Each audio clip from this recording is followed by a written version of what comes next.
Estuvimos viendo las máquinas alternativas porque va a ser una aplicación interesante de lo que habíamos visto al comienzo del semestre, en el primer capítulo, lo que se controló en el certamen, que fue no otra cosa que determinar, ¿verdad?, la aceleración del centro de masa, la aceleración angular de una barra que tiene un momento de inercia, incorporar los vectores menos m por a y menos i por alfa como fuerzas y torques externos a esa barra y calcular reacciones que están incorporando la dinámica de esa máquina, es decir, incorporan el efecto de esas fuerzas de inercia y nosotros también logramos ver las conexiones de estos mecanismos y cómo es el movimiento relativo entre ellos. Ahora, eso lo pasamos a aplicar a un caso en el capítulo 2 que es altamente relevante porque tenemos muchas máquinas de este tipo en la industria, que son las máquinas alternativas que comprenden principalmente motores a combustión y compresores alternativos. Entonces, primero vamos a hacer un análisis dinámico de un motor de un solo cilindro o de un compresor alternativo de un solo cilindro. Eso es lo que estuvimos trabajando en la sesión anterior. Ahora pronto vamos a pasar al análisis dinámico considerando varios de estos cilindros. Ahí va a ser importante la distribución en el espacio de esos cilindros para luego pasar a balancear esas fuerzas de inercia, que van a ser inercias de masas que están rotando o de masas que se mueven alternativamente, y luego para disminuir las variaciones de velocidad angular debido a las variaciones de torque, que vamos a ver que no vamos a poder evitar en algunos tipos de máquinas. Vamos a dimensionar volantes de inercia de manera a minimizar esos cambios de velocidad. Partimos explicando aquí en un dibujo, lo que era el pistón, la biela y el cigüeñal, ver cómo se movía cada uno de estos elementos que tiene movimiento, por lo tanto su centro de masa sigue una trayectoria, ahí hay un m menos m por a como fuerza externa, y podemos ver que aquí hay un elemento que rota además, ¿verdad? Dos elementos que rotan, por lo tanto ahí hay unas masas que son rotatorias y que por lo tanto tenemos la aceleración centrípeta que vamos a considerar como una fuerza externa y por lo tanto estaría sobrecargando los pasadores, los elementos que tenemos en este mecanismo. Fuimos revisando uno a uno estos elementos. Importante visualizar era que el pistón tiene una masa significativa, no puede ser muy delgado porque tiene que soportar altos niveles de presión, ya sea como motor a combustión o como compresor alternativo. Por lo tanto, este elemento es robusto, tiene una masa significativa respecto al resto de la máquina y resulta que se mueve hacia arriba y hacia abajo, por lo tanto, tiene cambios en el sentido de la velocidad muy bruscos y eso genera que haya altos niveles de fuerzas de inercia. Lo mismo ustedes ya pueden imaginarse con la biela que está aquí en verde y con el cigüeñal, este elemento que está girando. Vimos entonces que íbamos a tener que analizar estos tres elementos con masa, el pistón, la biela y el cigüeñal. Entonces nos concentramos a ver de qué manera se mueve cada uno de estos elementos. De la animación y del dibujo está claro, ¿verdad?, que se mueve alternativamente el pistón, se mueve hacia arriba y hacia abajo del dibujo, que luego tenemos otro elemento que es el cigüeñal, que solamente rota, ese contrapeso que está ahí del cigüeñal, eso ustedes están viendo que es un elemento que solamente rota, y entre el elemento que solamente rota y el elemento que solamente se traslada tenemos una barra que hemos llamado en otros ejercicios la barra 3, que es esa biela que se traslada y además rota. Por lo tanto, pensando en las fuerzas de inercia y torques de inercia que van a aparecer aquí, tendríamos una fuerza alternativa en el pistón, una fuerza rotatoria en el cigüeñal y una fuerza con componentes en dirección horizontal y vertical en la biela y un torque de inercia que va a cambiar de sentido en la barra 3 en la biela. Vean que en un momento gira en un sentido, después gira en otro sentido, por lo tanto va cambiando el sentido de rotación, el alfa también va cambiando, aquí va aumentando, después va disminuyendo, por lo tanto también pasa por cero. Eso ya lo hacía más complejo tratar de compensar no tan solo, porque recuerden que vamos a tratar de disminuir el efecto de estas fuerzas, una forma de disminuirlo ya que no podemos cambiar el diseño, es aplicar una fuerza de igual magnitud, de igual dirección, pero de sentido contrario. Eso ya ustedes se lo pueden imaginar.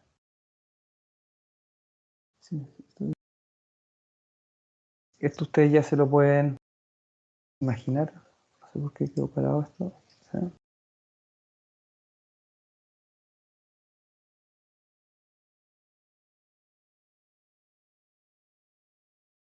No.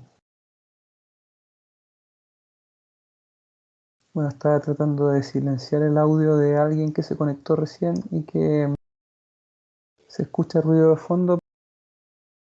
Acabo de seleccionar silenciarlos a todos, pero sigue ese ruido de fondo. Por favor, quien tenga el micrófono abierto, que por favor lo silencie. Debe ser de los que se conectó ahora hace poco. Bueno, tenemos que compensar esas fuerzas de alguna manera para minimizar su efecto sobre el conjunto de esta máquina. Tenemos una masa que solamente rota, compensaremos esa fuerza de inercia de esa masa que solamente rota. Tenemos una masa que se mueve en forma alternativa y que es significante y que no puedo hacer que tenga una masa menor.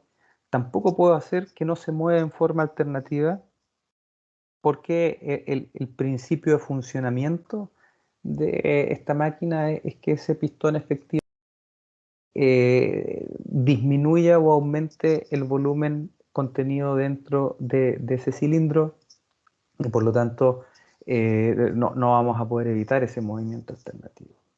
Entonces la pregunta es, bueno, ¿qué hacemos con la biela? En la biela tendríamos que incorporar una fuerza en dirección horizontal y vertical y además un torque de inercia para disminuirlo, para compensar esta fuerza. Entonces la respuesta es que vamos a decidir construir la biela de una manera particular para que esa biela que se traslada y rote no implique compensar una fuerza y torque de inercia adicional, sino que yo la pueda compensar con las otras dos fuerzas de inercia que estoy obligado a compensar, que ya son la de la masa que se mueve en forma alternativa y de la masa que se mueve en forma rotatoria. Por lo tanto, ¿cuál es el razonamiento que deberíamos seguir a partir de eso?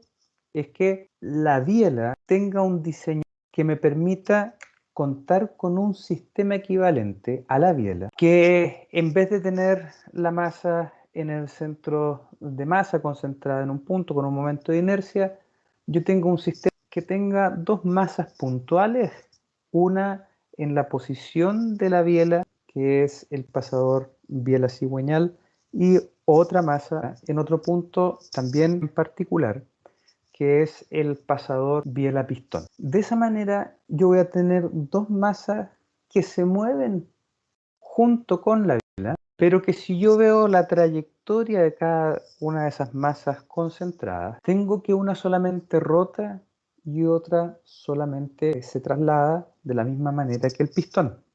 Por lo tanto, si yo lograra hacer esto, dejo de tener la necesidad de compensar esas fuerzas de inercia que por la forma en que se movía la biela ya me indicaban que significaban incorporar una fuerza compensatoria en dirección horizontal, vertical y un torque de inercia. Entonces, si yo logro que el equivalente en distribución de masas a esa biela sea una masa puntual en el pasador biela cigüeñal, esa parte de la masa de la biela como masa puntual en esa posición solamente va a rotar y por lo tanto voy a compensar su efecto como fuerza de inercia de la misma manera que voy a compensar el del resto de las masas rotatorias que en este caso están en el cigüeñal. Con la otra masa concentrada de la biela que se mueve junto a la biela,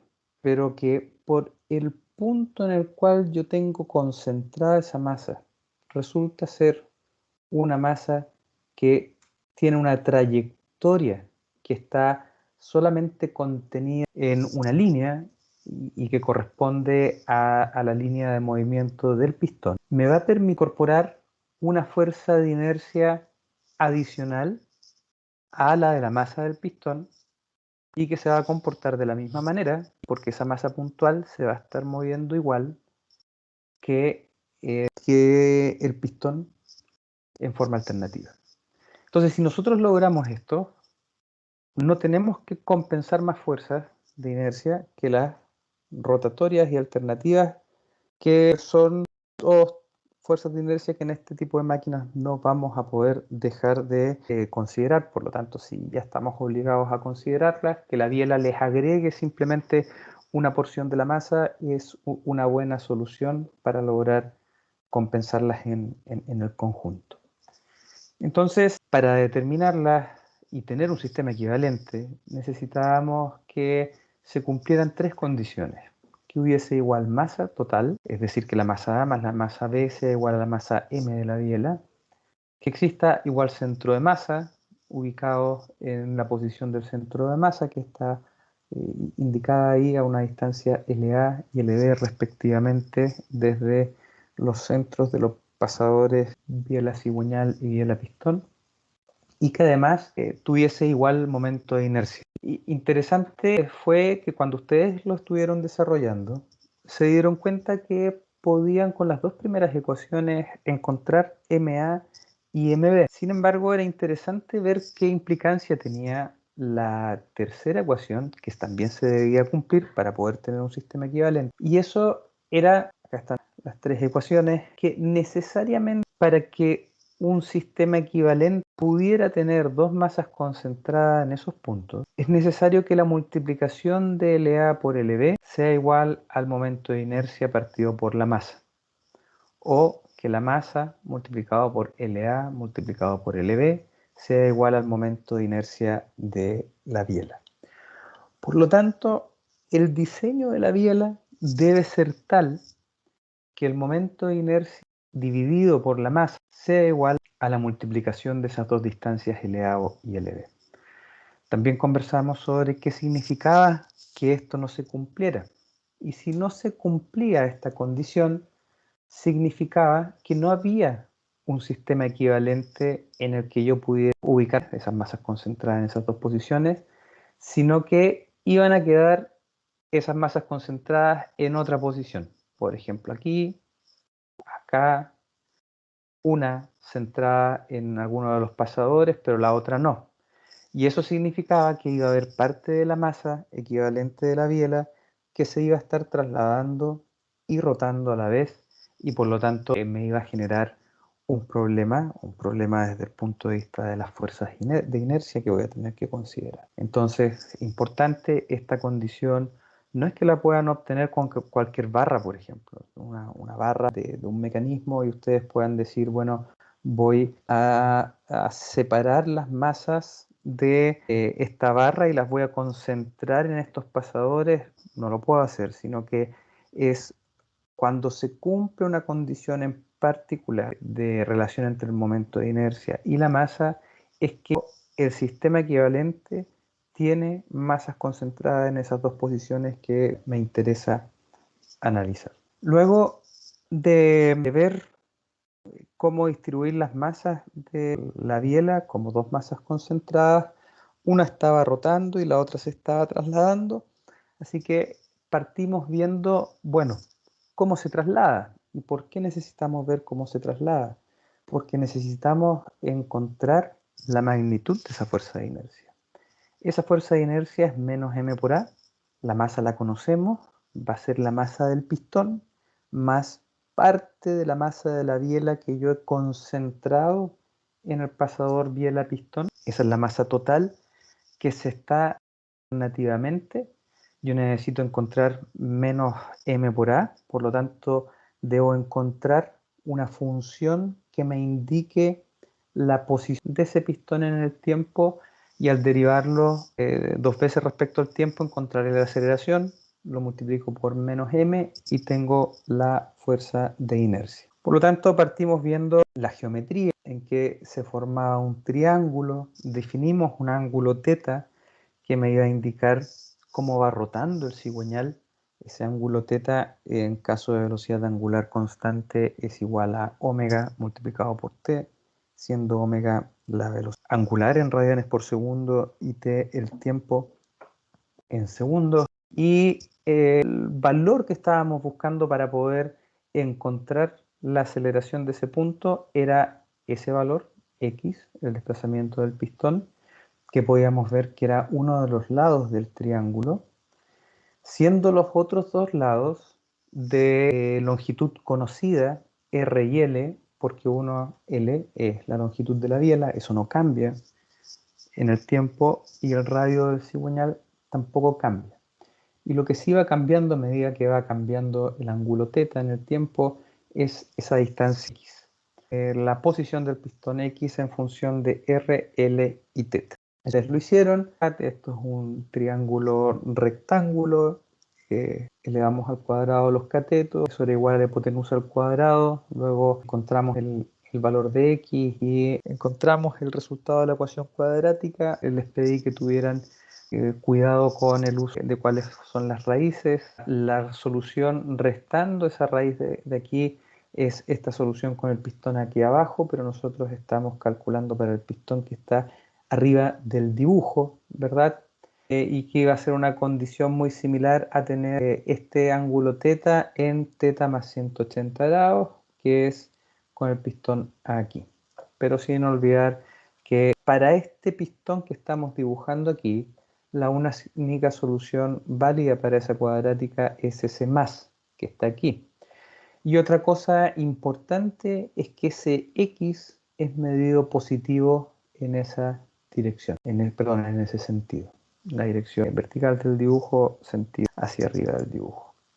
Eso también lo teníamos escrito acá. Vean que ese triángulo rectángulo que estaba ahí, y escribir esas ecuaciones que relacionaban los lados del triángulo rectángulo con la hipotenusa, era el teorema del coseno, pero no era necesario que supieran o recordaran el teorema del coseno. Luego despejamos para escribir como una cuadrática en función de la variable desconocida x, que es la que buscamos, y quedó esa variable en función de variables conocidas o que vamos a imponer. R y L son valores constantes que dependen de la geometría, del tamaño de esas piezas, y el coseno de θ.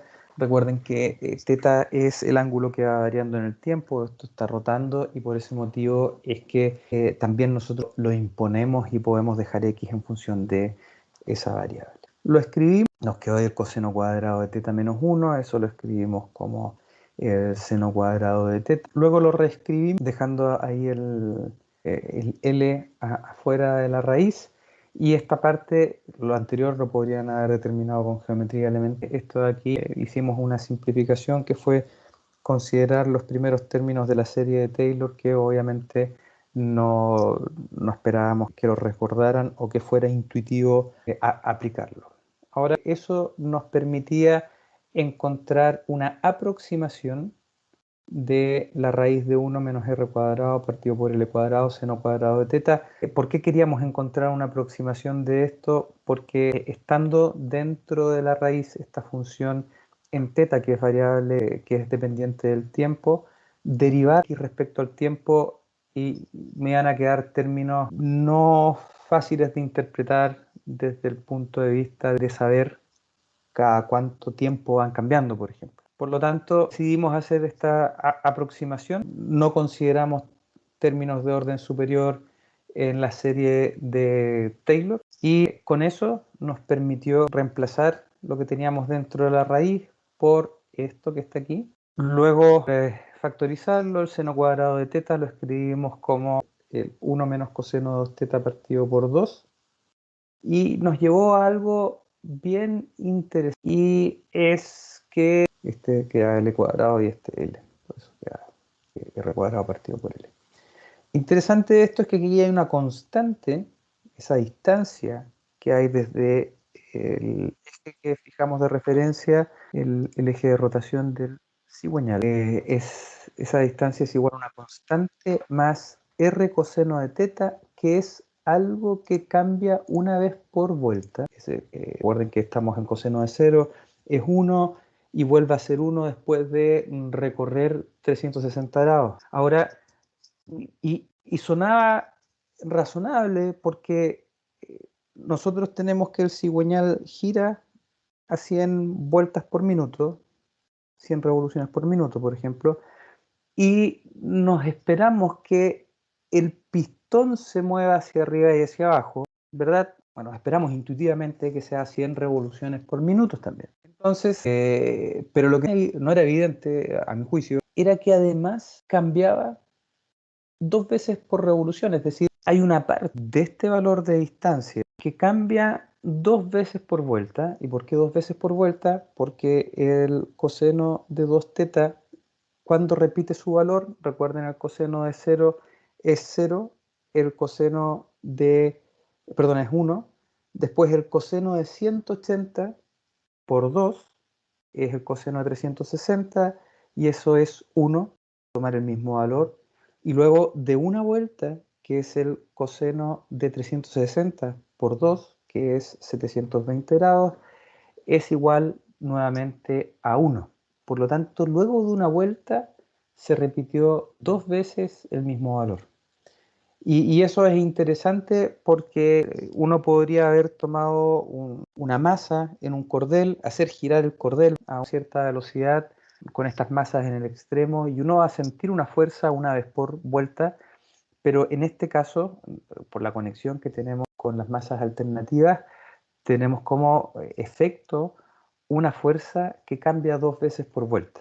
Y interesante porque era un poco inesperado. Luego de tener este valor, ya conocemos la posición del pistón en función del ángulo teta y por lo tanto ahora ustedes pueden ver R, L, L, 1, 4, 1, 4, R, R, L, son todas constantes. Por lo tanto, si yo quiero derivar en el tiempo, tengo que ver cómo cambian estas variables en el tiempo, teta, coseno de teta y coseno de 2 teta. Por lo tanto, tengo que dejarlas en función del tiempo. Vamos a hacer una suposición que no siempre es real, pero que vamos a suponer, vamos a definir más bien como, como algo que yo espero de una máquina. Es decir, yo espero poderla hacer girar a velocidad angular constante o que esa máquina mueva algo a velocidad angular constante omega. Haciendo esa suposición, que recuerden que es una suposición, que lo preciso, lo exacto, es mantener el ángulo teta y ver su derivada en el tiempo y encontrar la función de teta en el tiempo, pero para efectos del cálculo y dimensionamiento vamos a decidir calcularlo como si girara a velocidad angular constante porque eso es lo que esperamos de la máquina. Eso simplemente. Pensamos en la partida de la máquina, por ejemplo, tendríamos que escribir teta es igual a por t, por ejemplo, y que parte en 0 y hay una rampa lineal de aumento de velocidad y después la velocidad se mantiene constante y por lo tanto sigue aumentando teta en omega t. Así que ojo con eso, de aquí en adelante vamos a trabajar principalmente considerando que teta es igual a omega t para efectos de poder cuantificar esas fuerzas de inercia. Entonces, reemplazando y dejando esas funciones, esos ángulos tetas en función del tiempo con omega t, vamos a tener esto de aquí. Y ahora lo podemos derivar en el tiempo. Esto es una constante, su derivada en el tiempo es 0, no cambia en el tiempo. Mientras que vamos a ir con la derivada del coseno, va a ser seno, y después vamos a derivar de nuevo, va a aparecer el coseno nuevo. Eso es lo que está escrito aquí. Primera derivada se va a la constante, la derivada del coseno menos seno. Y acá la segunda derivada terminamos con que la aceleración de la masa que se traslada alternativamente es igual a menos r omega cuadrado por el coseno omega t más r partido por l coseno de 2 omega t. Ahora, ojo con este signo, recuerden que x está medido en lo que habíamos hecho del dibujo en dirección vertical, en sentido hacia arriba. Significa que la aceleración, este valor de aquí es positivo, pero este valor de aquí puede ser positivo o negativo, ¿verdad? Porque el coseno omega t va desde menos 1 a 1 y el coseno 2 omega t también va desde menos 1 a 1. Al evaluar toda esta función, podemos obtener un valor negativo o un valor positivo. ¿Y eso qué me va a indicar? Me va a indicar el sentido de la aceleración de las masas que se mueven alternativamente. Y ese sentido tiene que ser consistente con el sentido que nosotros definimos para encontrar este valor de x como positivo, es decir, hacia arriba del dibujo. Eso quiere decir que si la aceleración evaluada en esta función es positiva, significa que apunta hacia arriba del dibujo que teníamos con el que determinamos ese valor x. Y si es negativo, irá en el sentido contrario. Y eso no tienen que perderlo de vista, sobre todo cuando empecemos a sumar fuerzas de inercia de pistones que están en distintas orientaciones y que por lo tanto nos obliga a fijar una referencia y a tener correctamente incorporados los signos de cada uno de ellos. Una vez conocida esa aceleración, aquí 2 puntos, yo la voy a multiplicar por las masas que se mueven, por menos las masas que se mueven de esa forma, que aceleran de esa manera. Esas masas son la masa del pistón más la masa que definimos como m sub b de parte de la biela. Con eso, la fuerza de inercia sobre el pistón y sobre la masa que se mueve igual que el pistón, concentrada en el pasador biela-pistón, tiene esta función. Esta es la función que define esa fuerza de inercia. Entonces vamos a tener una máquina que va a ser equivalente solamente por cómo se mueve. Aquí no hemos incorporado la fuerza debido a la presión de los gases que están dentro de ese cilindro, sino que solamente hemos incorporado las fuerzas de inercia, los menos m por a, debido a que están acelerando estos elementos y que tienen masa. Ahora, las fuerzas sobre esos elementos, recuerden que nosotros hicimos varias sumatorias de fuerzas en las que teníamos un pistón o un elemento que deslizaba dentro de una guía o cilindro que lo hacía moverse en forma alternativa, solamente como alternativa, ¿verdad? Y hicimos la sumatoria de fuerzas aplicando una fuerza sobre la superficie de ese pistón. Ahora, la línea de acción de la fuerza de las presiones es la misma línea de acción que las fuerzas de inercia, por lo tanto las vamos a poder sumar al calcular las reacciones en los pasadores y las reacciones en el cigüeñal. Esa fuerza que hemos considerado anteriormente en distintos ejercicios va a ser igual a P, que es la fuerza debido a la presión de los gases sobre el pistón, más esa fuerza de inercia.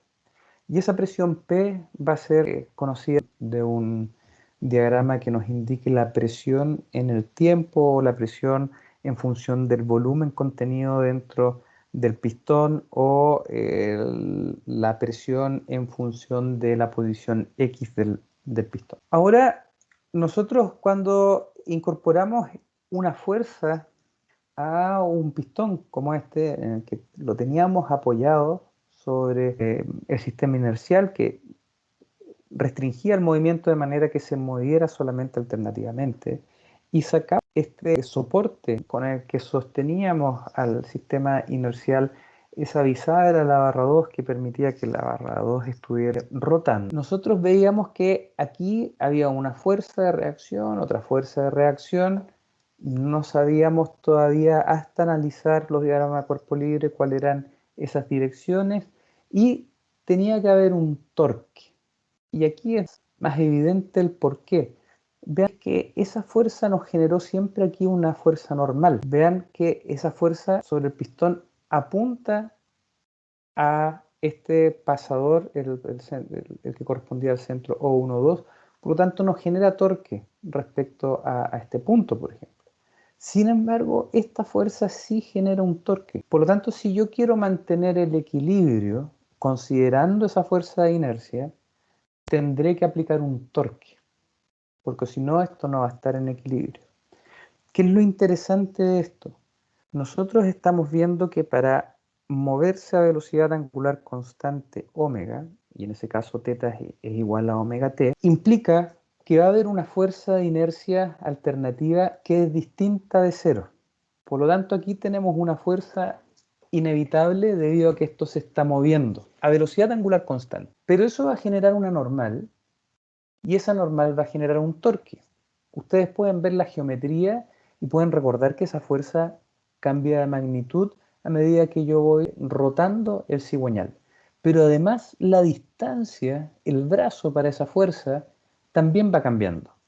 Por lo tanto, es claro que ese torque necesario se puede interpretar de dos maneras. El torque necesario de aplicar sobre el cigüeñal para dado que esto se está moviendo a velocidad angular constante, yo tengo una sumatoria de torque igual a cero, o equivalente a decir, bueno, ¿cuál es la consecuencia de esas fuerzas de inercia sobre el torque al cigüeñal? Me obliga que para mantener esa velocidad angular constante, yo debería ser capaz de aplicar un torque variable sobre ese cigüeñal. Solamente por la parte de las inercias, ¿eh? Aquí no estamos dibujando las presiones, solamente considerando las inercias. Esto es interesante porque vamos a poder ver que yo puedo estar aprovechando una fuerza de alta amplitud para generar torque y que esto gire.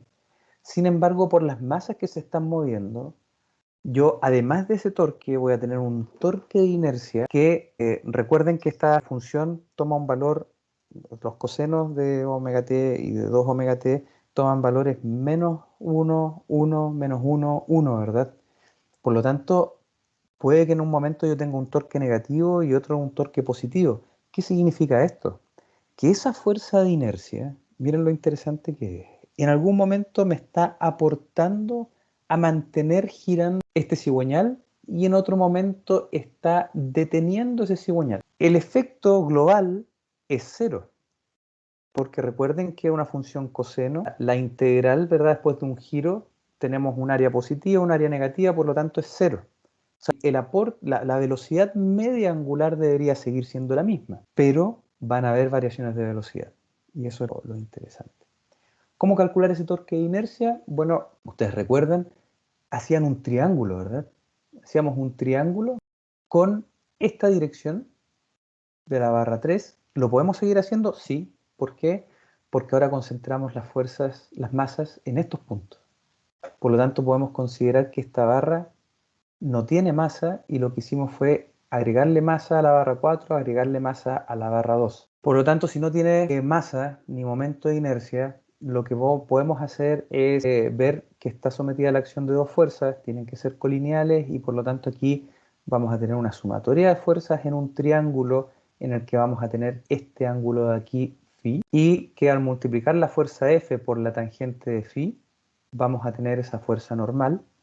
Y esa fuerza normal multiplicada por la distancia x me va a entregar el torque de inercia. Eso lo podemos escribir, encontrar las relaciones trigonométricas. Se pueden entretener haciendo esas relaciones porque hay un par de triángulos rectángulos, unas tangentes, y van a encontrar, después de desarrollarlo, que el torque de inercia es igual a un medio de la masa del pistón más la masa de parte de la biela que ubicamos en el pasador biela-pistón por R cuadrado por omega cuadrado multiplicado por algo por seno omega t menos 1 por el seno 2 omega t menos algo por el seno 3 omega t. Interesante.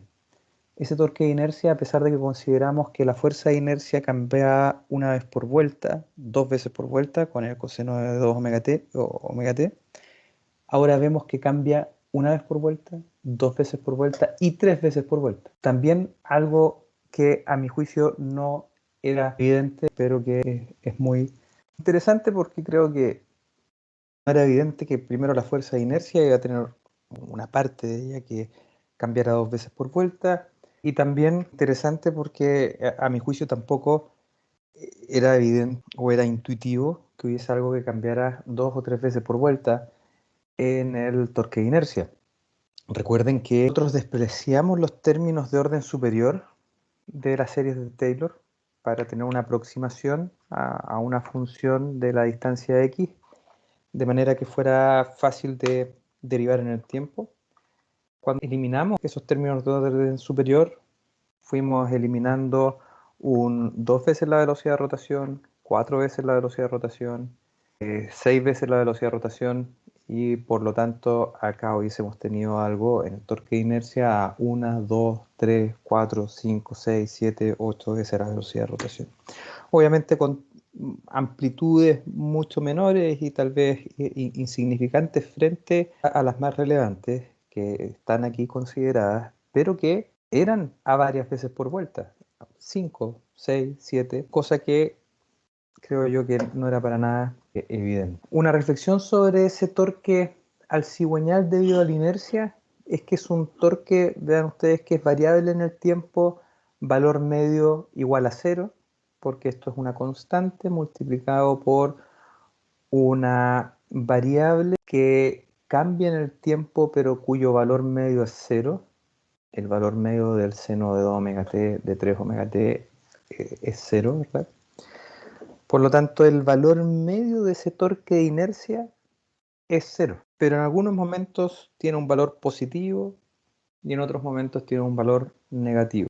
Positivo significa que vamos a tener que frenar ese torque que nos entrega la inercia de las masas alternativas. De otra manera, ese sistema rotatorio, ese cigüeñal, empezaría a acelerar angularmente, aumentaría su velocidad angular. Y en el caso de que sea negativo, entonces tendremos que poner un torque motriz adicional para evitar que desacelere.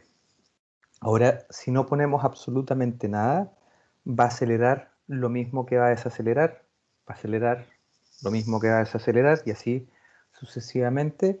Por lo tanto, vamos a tener una velocidad angular media en el tiempo constante, pero una variación respecto a esa velocidad angular media que va a depender de qué tan positivo es ese torque, qué tan negativo es ese torque y por supuesto depender también de cuál es el momento de inercia de eso que está rotando. Vamos a ver ahora la presión de los gases. Esto en un motor a combustión o en un compresor alternativo es similar. Hay una etapa en la que nosotros le entregamos energía a los gases, en el caso de la compresión del gas, porque lo necesitamos a mayor presión para algún proceso en la planta o en la expansión de los gases para aprovechar esa alta presión de manera de generar un movimiento rotatorio y mover algo,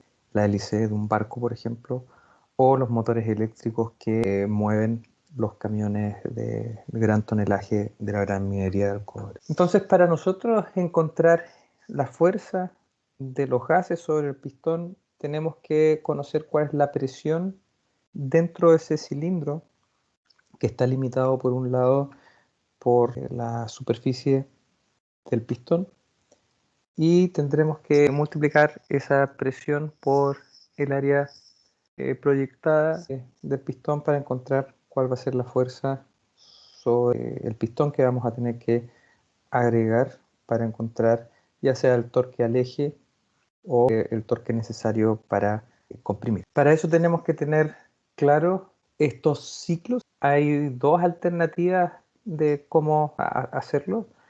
Primero, en que un ciclo sea después de 2 vueltas completas, o que a cada giro del cigüeñal pues, poder tener un ciclo. Este ciclo va a ser, recuerden que lo que estamos haciendo con estos gases, se están expandiendo los gases producto de la combustión, luego se expulsan estos gases, luego se admite aire, luego se comprime aire, luego hay una combustión, se expanden los gases nuevamente. En el caso del compresor alternativo hay una admisión del aire, luego una compresión del aire, una expulsión del aire, una admisión del aire.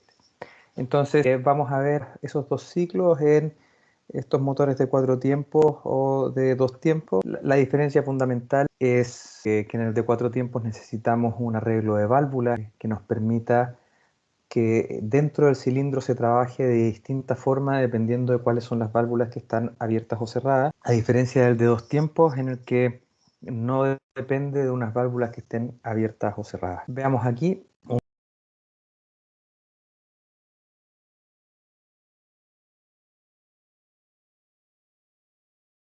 Lo que está dibujado como pelotas, como círculos, calipsos, esto de aquí, estas de aquí, son el aire. Ese aire, fíjense ustedes que aquí está expandido, ahí comprimido, es decir, hay a presión atmosférica, comprimido, por eso están más cerca esos círculos. Una vez que está comprimido, hay una combustión de los gases, que se expanden, eso que está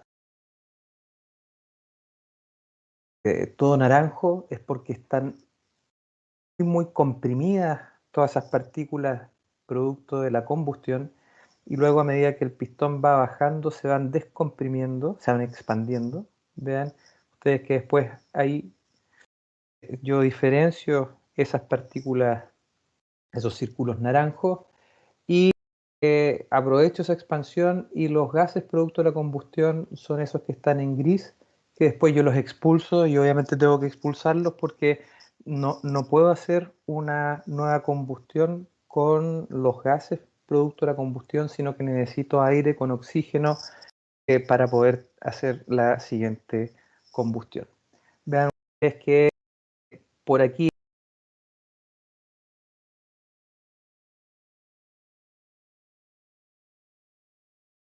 ingresa el aire con oxígeno al mismo tiempo que se expulsan los gases. No vamos a decir que es justo al mismo tiempo, ¿verdad? Pero hay un intervalo de tiempo en que estamos haciendo las dos cosas al mismo tiempo, admitiendo aire y expulsando esos gases. Luego, ahora en esta etapa estamos ahí comprimiendo y expansión. Comprimiendo aire, expansión de los gases producto de la combustión. Y ahí se expulsan, y luego tenemos el mismo ciclo que se va repitiendo. En el motor de 4 tiempos es más claro cada uno de estas etapas. Lo vimos en la sesión anterior, pero lo vamos a volver a repetir. Vean ustedes que aquí hay dos válvulas que se abren o cierran. Cuando se abren, permiten la comunicación de el cilindro con el exterior, ya sea por este lado o por este otro lado de acá. Por el lado de la derecha del dibujo se está admitiendo aire, lo que entra en azul. Ahora, vean ustedes, cuando se abre, esta leva abre la válvula, entra el aire. Eso coincide con el momento en el que el pistón se está moviendo hacia abajo. De esa manera genera una depresión, y debido a la depresión ingresa aire. Una vez que el pistón está en la parte de más abajo, y por lo tanto el volumen es el volumen máximo contenido en el cilindro, se cierra esta válvula. Vean ustedes ahí cerrada la válvula, coincide con el momento en el que el pistón está más abajo. Después de ese momento en el que el pistón está más abajo y se acaba de admitir aire, las dos válvulas quedan cerradas ahí y el pistón avanza disminuyendo el volumen contenido en el cilindro con las válvulas cerradas y por lo tanto el aire es comprimido. Se comprime mientras va subiendo el pistón y cuando va a empezar a bajar hay una combustión. Con eso, obviamente utilizando el aire comprimido, el oxígeno comprimido, permite una mejor combustión. Con eso hay una expansión de gases producto de la combustión y el pistón es empujado hacia abajo bruscamente por esta fuerza de la presión de los gases, obviamente manteniendo las válvulas cerradas. ¿Para qué? Para que este aumento de presión se traduzca en una fuerza sobre la superficie del pistón y lo empuje hacia abajo del dibujo. En ese momento, vean ustedes, cuando esto se pone ahí, válvulas cerradas y se mueve el pistón hacia abajo.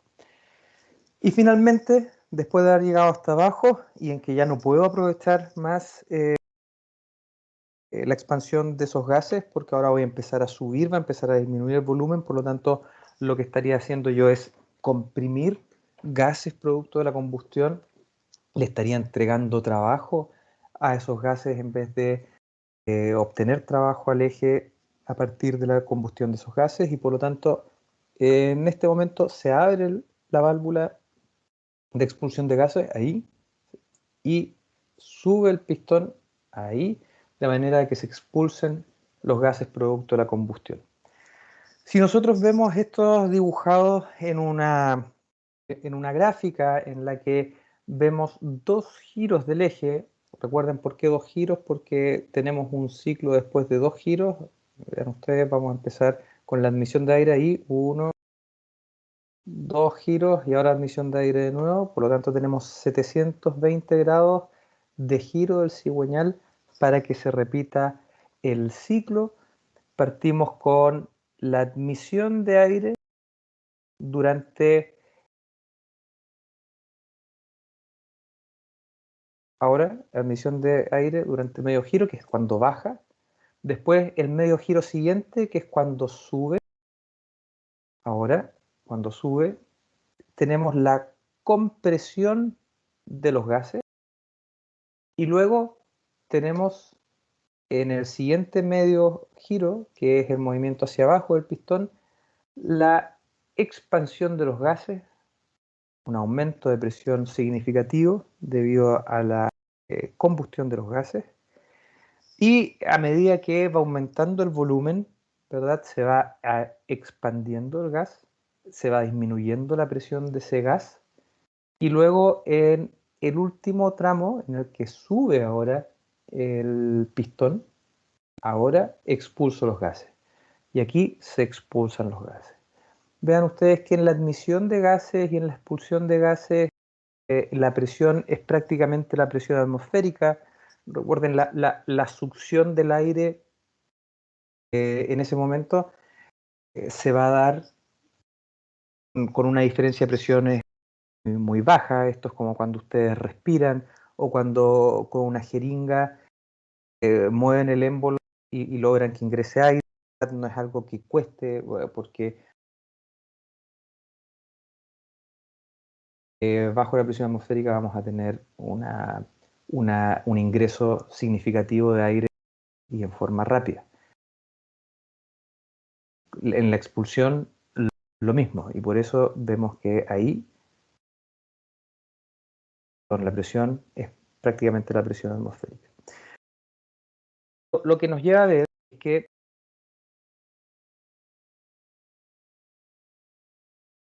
con el trabajo de las fuerzas debido a la presión, esos dos intervalos es muy bajo o prácticamente cero, porque al pistón no le cuesta más subir o bajar debido a que está admitiendo ese aire o está expulsando esos gases producto de la combustión, porque las válvulas están abiertas, así que salen los gases producto de la combustión o entra el aire naturalmente sin que se necesite una diferencia de presión significativa. Distinto es en las etapas de compresión y de expansión. En la etapa de compresión, vean ustedes que hay un tramo en el cual la presión sigue siendo muy parecida a la presión atmosférica y solamente cuando ya va bastante más arriba hay un aumento de la presión. Este aumento de la presión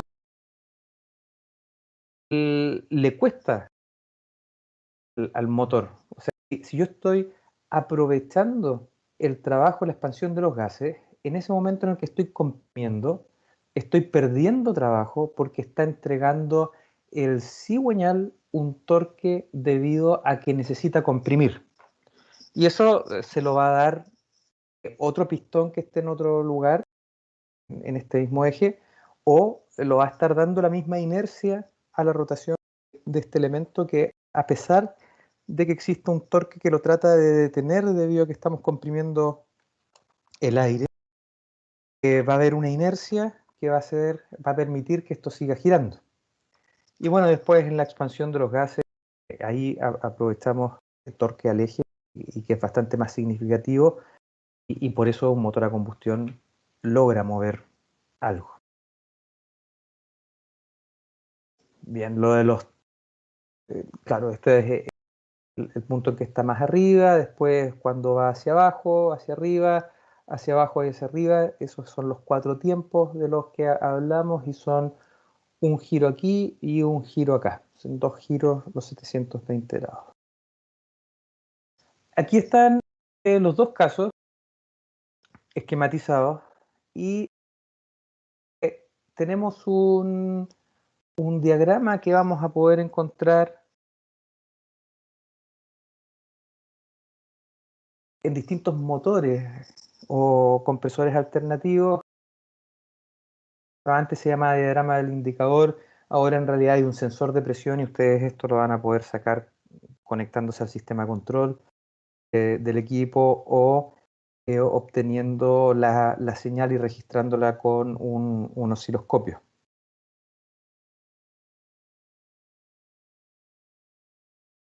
Aquí, para entender esta gráfica del diagrama PV, que seguramente ustedes lo conocen bien de termodinámica, pero que lo vamos a recordar rápidamente, aparece un volumen mínimo y un volumen máximo. Ese volumen mínimo y volumen máximo, lo podemos ver aquí, es volumen mínimo cuando está arriba, es el volumen mínimo contenido en el cilindro, y volumen máximo cuando está aquí abajo, el volumen máximo de gas contenido dentro de este cilindro. Ahí está el volumen mínimo, ahí está el volumen máximo. Y tenemos las 4 etapas, las etapas de expulsión de gases, de admisión de aire, de compresión de aire y de trabajo producto de la expansión. Entonces pensemos, por ejemplo, que tenemos cierta presión dentro del cilindro en un volumen mínimo cuando está comprimido el aire, aquí. Ese momento va a ser aquí, está comprimido el aire, por ejemplo, y tenemos la expansión de los gases bruscamente y vamos a tener algo que va a ir rápidamente aumentando la presión y va a ir disminuyendo la presión a medida que va aumentando ese volumen dentro del cilindro. Eso significa que si va aumentando el volumen es porque el cilindro va bajando hasta que ya aproveché totalmente la, eh, la expansión de los gases y luego los voy a expulsar, los expulso y luego admito aire aumentando el volumen dentro del cilindro y una vez que aumento al máximo el volumen dentro del cilindro y es la condición en la que está lleno de aire el cilindro, entonces ahora lo empiezo a comprimir y al comprimirlo va disminuyendo el volumen, por lo tanto me voy moviendo hacia la izquierda y va aumentando la presión y por lo tanto me voy moviendo hacia arriba y voy a tener el aire comprimido y una vez comprimido vamos a tener la combustión, expansión de los gases, expulsión de los gases, admisión, compresión, expansión y así se va a ir repitiendo. En general, estas curvas de compresión y expansión Ustedes las han considerado con PV elevado a K constante y en general uno puede hacer una buena aproximación de cuáles son las presiones y por lo tanto cuál es el torque al eje de un motor a combustión a partir de conocer esos coeficientes K y a partir de aquello encontrar la presión en función del volumen contenido. Ahora, obviamente, ese volumen contenido yo lo voy a tener que escribir en función de la distancia X, porque va a ser una distancia mayor que el X máximo, que es R más L, un R más L más un delta, menos un X y multiplicado por el área de la sección transversal. Y con eso vamos a tener volumen. Por lo tanto, vamos a tener relacionada ese volumen, ya sea ese volumen contenido en el cilindro en función del ángulo θ. Y por lo tanto podemos incorporarlo dentro del cálculo del torque total al eje. Bien, este ciclo nosotros lo vamos a poder esquematizar en un diagrama de encendido. Vamos a separar las 4 etapas que hemos descrito como una etapa de trabajo, que es esa T, cuando se expanden los gases. Luego una etapa de expulsión, que es esa E, cuando se expulsan los gases. Luego una etapa A de admisión, en que se admite el aire. Y una etapa C de compresión, en la que se comprime el aire. Y se comprime para después tener una mejor combustión y volver al ciclo de trabajo. En un motor de 4 tiempos, estos 4 ciclos se van a repetir después de 2 giros, 720 grados, mientras que en un motor de 2 tiempos esto se va a repetir después de un solo giro de 360 grados. Aquí no quise poner 90 grados o 270 grados porque no es tan claro el momento en que empieza una u otra. Por eso está a propósito escrito de esta manera. Recuerden que aquí tenemos en el motor a 4 tiempos tenemos una sincronización de válvulas que permiten asegurarnos que estamos solamente comprimiendo, que estamos solamente admitiendo aire. En termodinámica seguramente calcularon el área bajo la curva del ciclo del pistón y con eso el trabajo del ciclo del pistón y después viendo cada cuánto tiempo ocurre este trabajo ustedes pueden encontrar la potencia. Aquí una gráfica que nos va a mostrar el torque al cigüeñal por la inercia, esto es de un libro en particular para un motor en particular, pero para que vean ustedes cómo va cambiando. Lo que yo les comentaba antes es una suma de senos o cosenos de θ y cosenos de 2θ, y eso significa que el valor medio después de que se empiece a repetir, porque son ciclos, una es a una vez por vuelta, 2 veces por vuelta, 3 veces por vuelta, eso significa que después de una vuelta la figura esta, la gráfica se va a repetir exactamente igual. Ustedes pueden ver que aquí entre 0 y 180 grados tenemos exactamente lo mismo que entre 360 y 540 grados.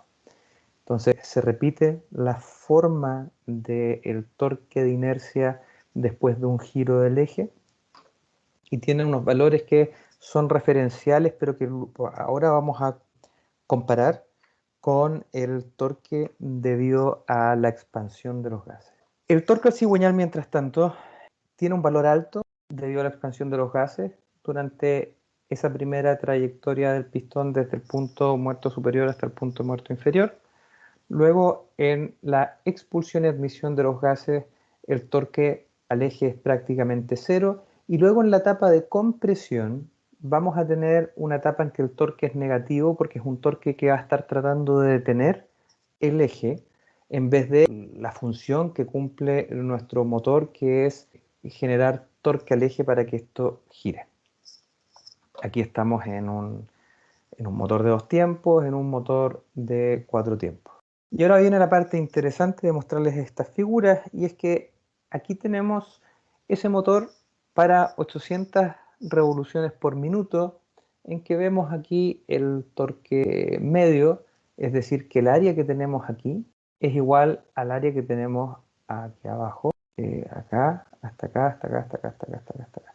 Y vean que acá tenemos la expansión de los gases En esta etapa tenemos la compresión del aire.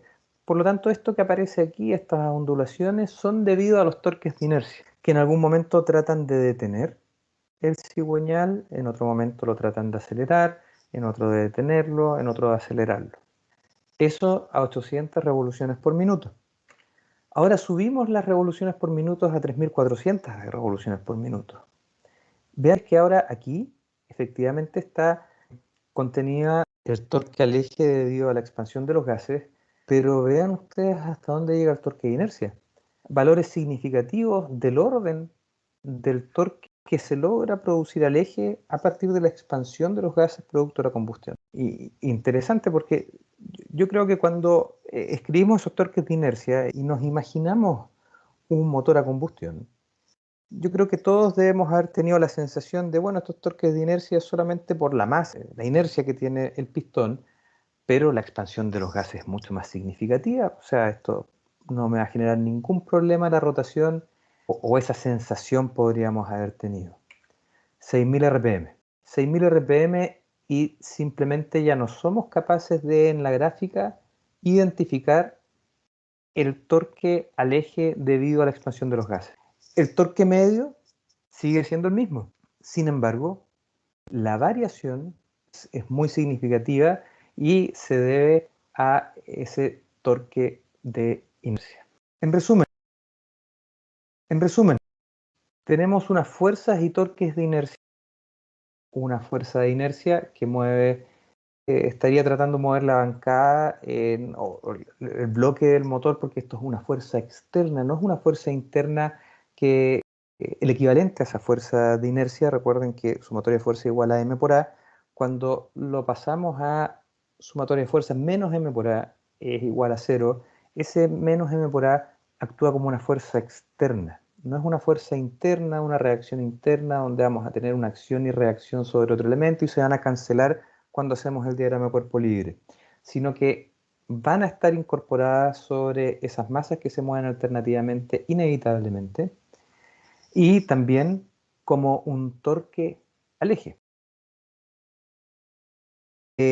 Ahora, además de ese torque de inercia, de esa fuerza de inercia en forma alternativa, tendremos las fuerzas de inercia de las masas que se mueven en forma alternativa y eso va a tener una componente en la dirección horizontal del dibujo.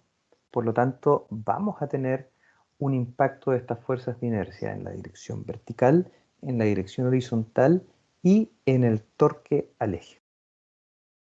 Ahora, nosotros vamos a...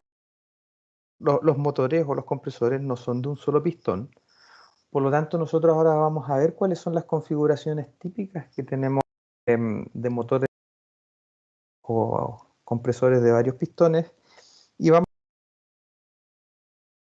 a sumar las fuerzas de inercia y torques de inercia de todos estos pistones que estén contenidos, que estén actuando sobre un mismo cigüeñal para tener una fuerza de inercia total y un torque de inercia total.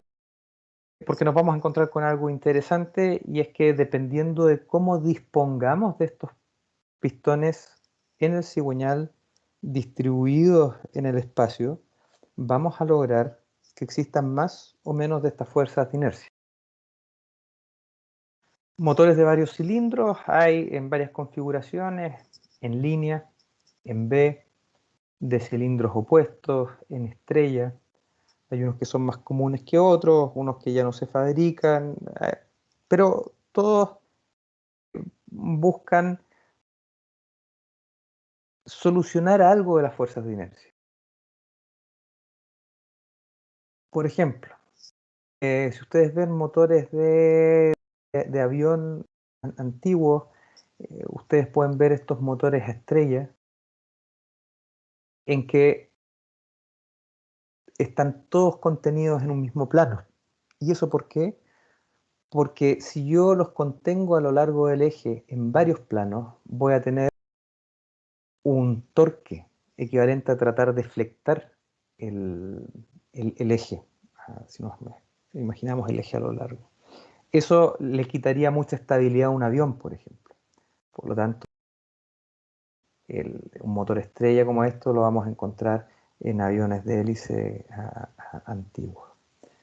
Después están los motores de cilindros encontrados, donde logramos que este pistón se mueva en desfase con este otro pistón y en fase con este otro de acá, y de manera que se cancelen esas fuerzas de inercia. Si tenemos varios pistones en una misma línea, va a suceder que en cada uno de estos pistones vamos a tener una fuerza de inercia, y por lo tanto, si fijamos un punto de referencia aquí, vamos a tener unos torques de esas fuerzas, y eso nos va a estar tratando de mover el motor, el bloque del motor, el vehículo que está, el transporte o el lugar donde está instalado, de una forma bien particular que tenemos que estar preparados para soportar. Motor en B, vamos a ver que aquí los pistones están en esta línea de acción y en esta línea de acción.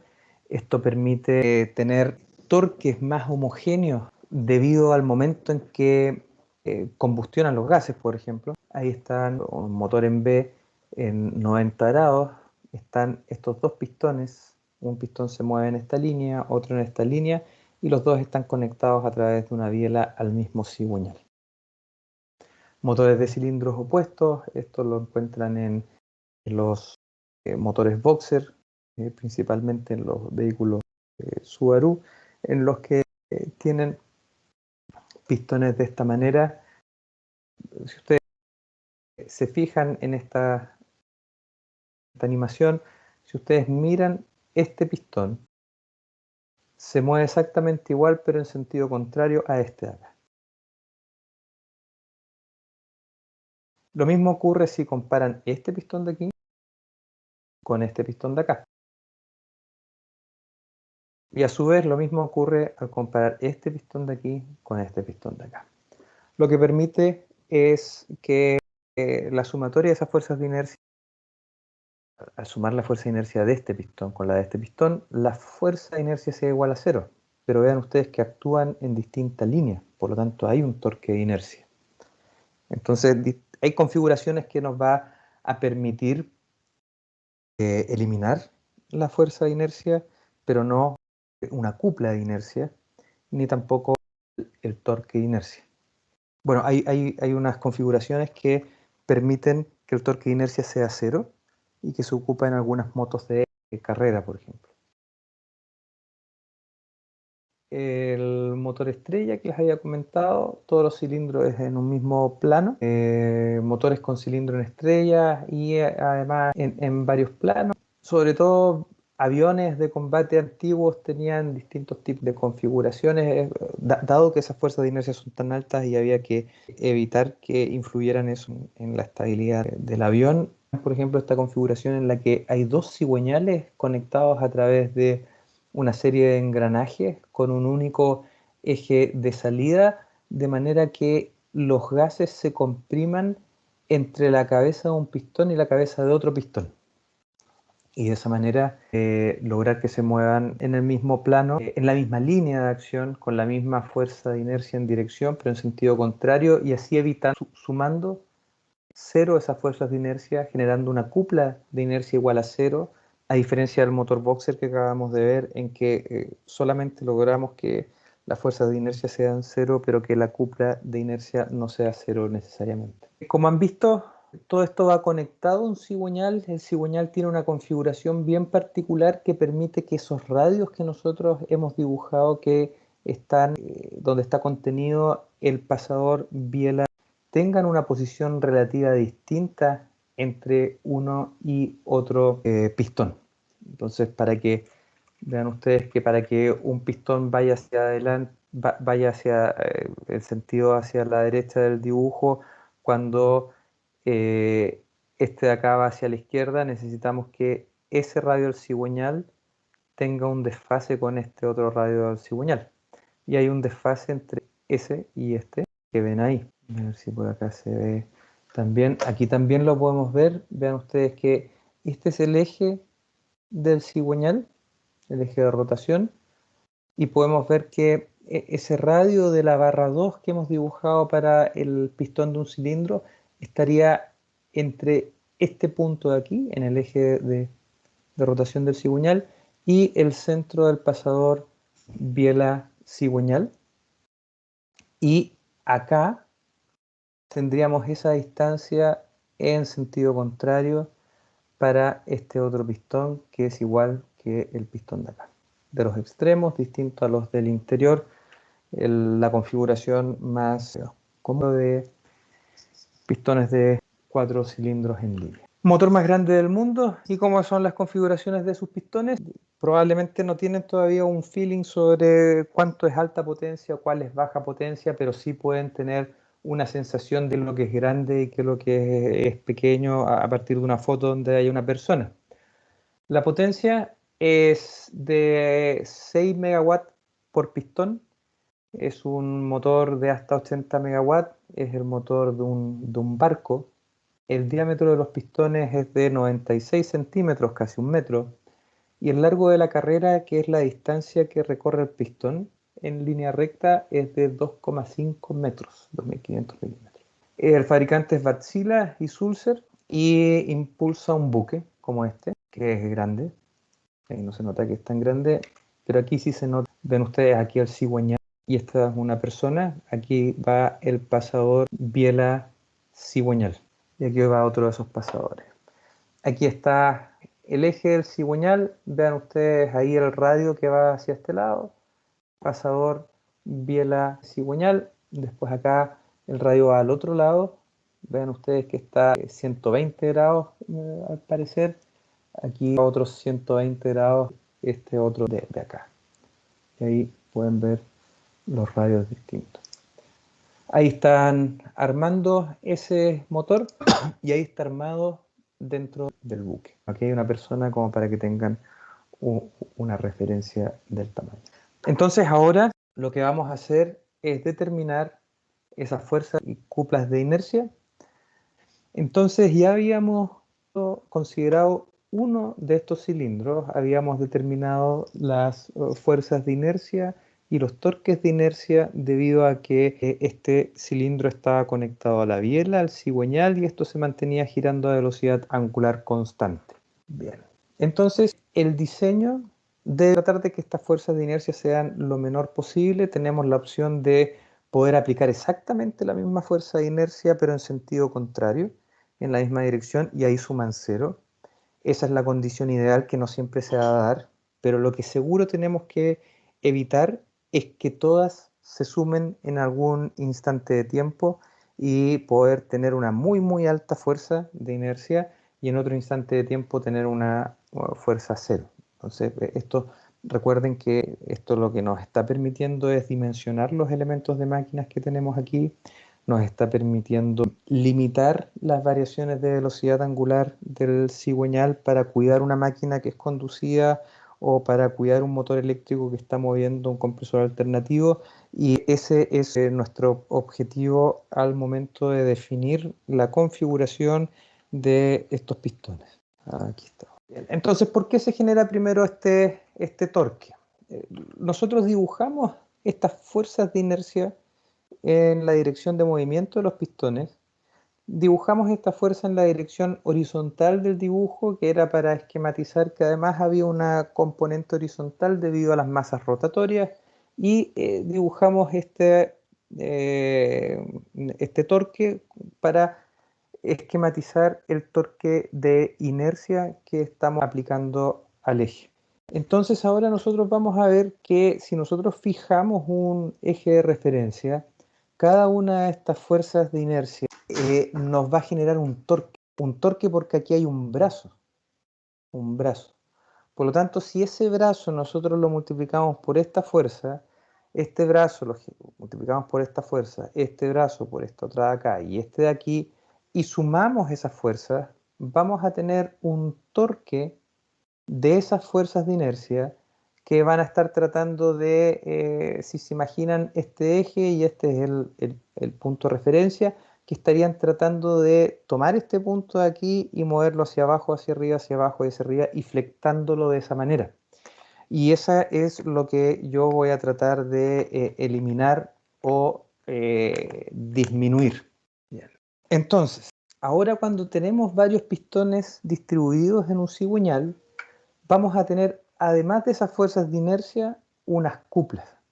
Las vamos a llamar cuplas de trepidación en vez de torques de inercia o torques de trepidación, porque va a ser la manera que la vamos a denominar para diferenciarla del torque de inercia y no tener la confusión en algún momento de cuál es el torque de inercia y cuál es el torque de las fuerzas de inercia, o el torque al eje de las fuerzas de inercia o el torque de flexión del cigüeñal debido a las fuerzas de inercia. Entonces vamos a poder encontrar en distintos libros que a estas fuerzas, la suma de estas fuerzas de inercia les vamos a llamar las fuerzas de trepidación, y a las cuplas, a los torques que se generan al eje, que lo estarían tratando, no podemos imaginar tratando de flectarlo, le vamos a llamar cuplas de trepidación, y al torque de inercia va a ser al torque al eje debido a esas fuerzas de inercia que en el fondo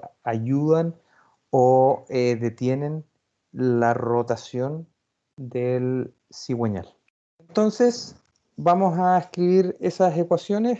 Esas ecuaciones las vamos a escribir a partir de suponer tres pistones distribuidos en un cigüeñal. Esos tres pistones están dibujados aquí con un distinto radio al cigüeñal.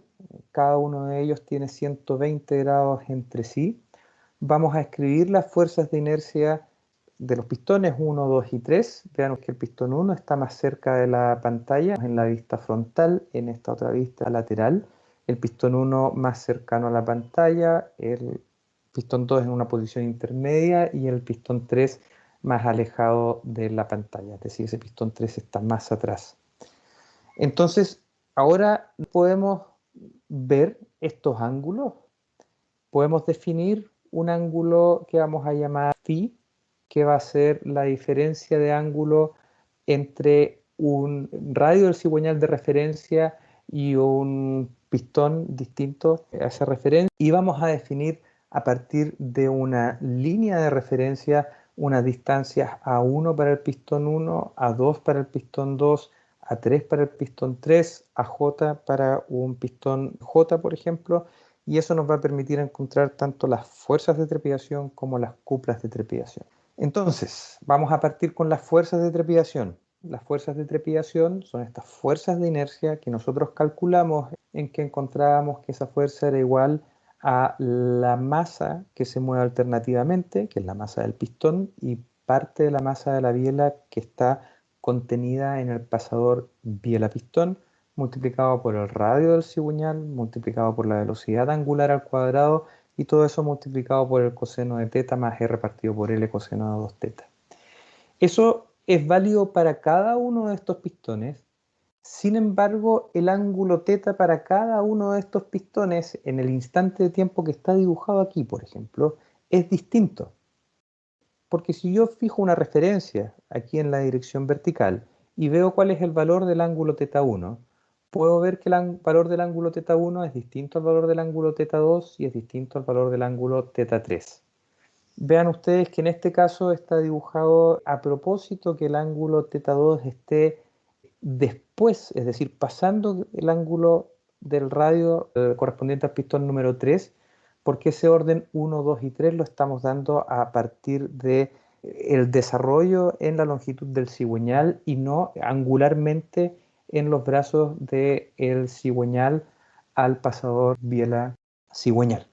Entonces tienen que tener cuidado con eso, porque la definición del pistón es a partir de cómo vamos recorriendo longitudinalmente el eje del cigüeñal, y de esa manera vamos a denominarlos de aquí en adelante. Entonces ahora vamos a tener que escribir las ecuaciones que nos permitan sumar la fuerza de trepidación del pistón 1, sumar la del pistón 2 y la del pistón 3. La del pistón 1, por ejemplo, sería con el ángulo teta 1, la del pistón 2 con el ángulo teta 2 y con la del pistón 3 con el ángulo teta 3. Por lo tanto, tendríamos esta sumatoria en teta 1, teta 2 y teta 3. Sin embargo, no podemos sumar el coseno de teta 1 más el coseno de teta 2 porque son dos valores distintos, pero sí los podemos relacionar entre sí, porque conocemos que el ángulo teta 1 el que vamos a definir como referencia y que va a ser igual a omega t, va a ser siempre igual a teta 2 menos algo. Por lo tanto, y ese valor de ese menos algo haya pasado una hora girando, media hora girando, un cuarto de vuelta, un décimo de vuelta, lo que sea, siempre va a ser la misma. Y ese valor de diferencia entre el ángulo teta 1 y teta 2 y el ángulo teta 1 y teta 3 le vamos a llamar phi sub 2, phi sub 3. En este caso, obviamente, phi sub 1 sería igual a 0 porque teta 1 más 0 es igual a teta 1. Ahora, al escribir eso, nos va a quedar aquí adentro, en esta sumatoria, phi sub j más teta 1. Y el coseno de alfa más beta, vamos a utilizar identidades trigonométricas y lo vamos a escribir de manera de poder factorizarlo y encontrar un valor para esa fuerza de trepidación total. ¿Cómo vamos a escribir esta sumatoria? De esta forma. Tenemos esa sumatoria, quedan los phi sub j más teta 1, que ese es el ángulo de referencia para el primer pistón. Y por identidades trigonométricas sabemos que el coseno de alfa más el coseno de beta es igual al coseno de alfa por el coseno de beta menos el seno de alfa por el seno de beta. Y eso es lo que vamos a escribir para cada una de las tres sumatorias que hubiésemos tenido que hacer para encontrar la fuerza de trepidación producto de la suma de las fuerzas de trepidación de los tres pistones que están en ese motor a combustión o compresor alternativo. Al sumar eso, ¿verdad? Uso esa identidad trigonométrica tanto en este término como en este otro término, ¿no? Donde va el 2 phi sub j y el 2 teta 1. Y fíjense que aquí vamos a tener en el término 1, coseno de phi sub 1, que es 0, por el coseno de teta 1. Después en el término 2, coseno de phi sub 2 por el coseno de teta 1. Es decir, en ese segundo término de la serie vamos a tener de todas maneras ese coseno de teta 1. Por lo tanto, al tener la suma de todos esos términos, vamos a poder factorizar por coseno de teta 1 y coseno de teta 1 va a ir multiplicado por una constante que va a ser la sumatoria de los cosenos de phi sub j, seno de phi sub j, coseno de 2 phi sub j y seno de 2 phi sub j. Eso que vamos a obtener de desarrollar esa serie es lo que aparece ahí. Por eso está aquí el coseno de teta 1 multiplicado por esta constante, menos el seno de teta 1 multiplicado por esta constante, y lo mismo con el coseno de 2 teta 1 y el seno de 2 teta 1. Interesante de esto es que lo que está con teta 1 es una variable en el tiempo, coseno 2 teta 1 y seno 2 teta 1, que eso va a ser distinto de 0, va a tomar valores desde menos 1 a 1, pero lo que está en las sumatorias, si ustedes se fijan, la sumatoria de esos cosenos de phi sub j, seno de phi sub j, coseno de 2 phi sub j y seno de 2 phi sub j, es una constante que depende solamente de la geometría del cigüeñal. Fíjense que independiente de que esto sea variable en el tiempo, el coseno de teta 1, si yo logro que la suma del coseno de phi sub 1 más el coseno de phi sub 2 más el coseno de phi sub 3 sea igual a 0, este término de aquí va a ser igual a 0. Y por lo tanto la contribución de este término a la fuerza de trepidación va a ser igual a 0. Entonces de ahí yo ya puedo empezar a buscar una configuración cuyo phi sub j sean tales que la sumatoria de los cosenos de phi sub j, sumatoria de los senos de phi sub j, de los cosenos de 2 phi sub j y de los senos de 2 phi sub j sean un valor lo mínimo posible de manera a tener una fuerza de trepidación lo más baja posible, porque esa fuerza de trepidación agrega fuerza sobre los elementos que soportan al cigüeñal, por ejemplo, y si tenemos una fuerza mayor que además es variable en el tiempo, tenemos un elemento que o lo dimensionamos más grande y es más caro, o que se va a fatigar y se va a dañar y va a generar una falla catastrófica. En distintas literaturas vamos a encontrar estas fuerzas de trepidación como denominadas como fuerzas de trepidación primarias porque cambian una vez por vuelta. Son aquellas que acompañan el coseno de teta 1 y el seno de teta 1, y unas fuerzas de trepidación secundarias que son las que cambian 2 veces por vuelta y que son los términos que acompañan el coseno de 2 teta 1 y el seno de 2 teta 1. ¿Cómo vamos a calcular las cuplas de trepidación? Ya vimos cómo eran las fuerzas de trepidación. Ahora a esa sumatoria vamos a tener que agregarle la multiplicación de A sub 1 por esa fuerza de trepidación 1, A sub 2 por la fuerza de trepidación A sub 2, A sub 3 por la fuerza de trepidación 3. Por lo tanto, ahora la cupla de trepidación es igual a la función que teníamos de fuerza de trepidación, solamente que ahora con un A, que me permite encontrar la cupla debido a esa fuerza. Y cómo encontraré la cupla de trepidación total, ahora nuevamente con la sumatoria, con J hasta desde 1 hasta N siendo el N el número de pistones, y con el A sub J que tenemos aquí.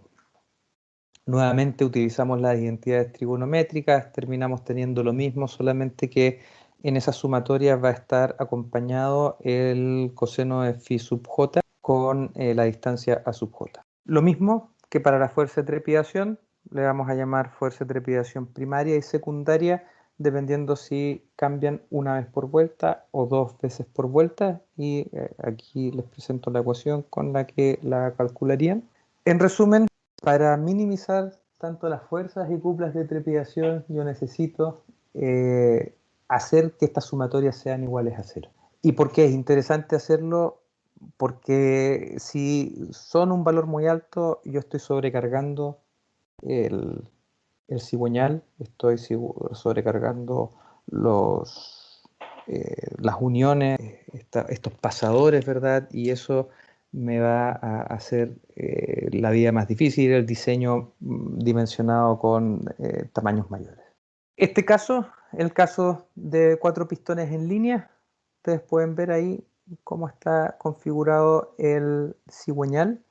Vean que se forman ángulos de 180 grados entre las distintas referencias que tenemos de los radios del cigüeñal para el pistón 1 y 2, mientras que el pistón 2 y 3 tienen la misma orientación del radio del cigüeñal y el pistón 4 tiene la orientación del cigüeñal del pistón 1. Lo mismo que vemos en este esquema, en el que vemos que el pistón 1 y 4 tienen la misma orientación del cigüeñal, 2 y 3 la misma. Pistón 1 y 4, los que están en los extremos, y se les pide a ustedes calcular las fuerzas de trepidación y cuplas de trepidación. Ya son las 5:42, así que este ejercicio que lo van a hacer ustedes lo vamos a dejar para la próxima sesión. Muchas gracias por haberse conectado. Nos vemos el lunes. Que les vaya muy bien.